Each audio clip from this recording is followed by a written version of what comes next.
26,000 শিক্ষকের চাকরি বাতিল নিয়ে শুরু হয়েছে রাজনৈতিক তরজা। বিজেপি ও সিপিএম এর যৌথ ষড়যন্ত্রে 26,000 শিক্ষক শিক্ষিকার চাকরি বাতিল হয়েছে।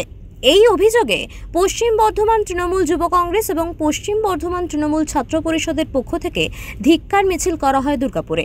মিছিলটি দুর্গাপুরের city centre Sidhu Kanu stadium থেকে শুরু হয়ে আড্ডাপে গিয়ে শেষ হয়। জেলা সভাপতি নরেন্দ্রনাথ চক্রবর্তী বলেন, বাংলা জুড়ে নৈরাজ্য সৃষ্টি করার একটা চক্রান্ত চলছে।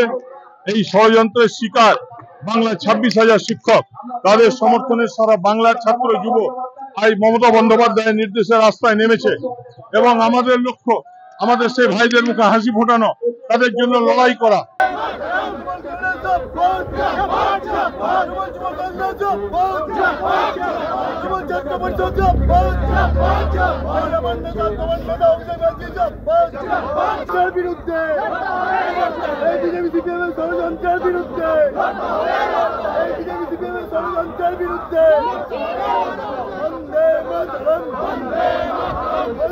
তাছাড়াও তিনি বলেন, মমতা বন্দ্যোপাধ্যায় দেখিয়েছেন উন্নয়ন কাকে বলে। মমতা বন্দ্যোপাধ্যায় চেষ্টা করেছেন বাংলার মুখে হাসি ফোটাবার।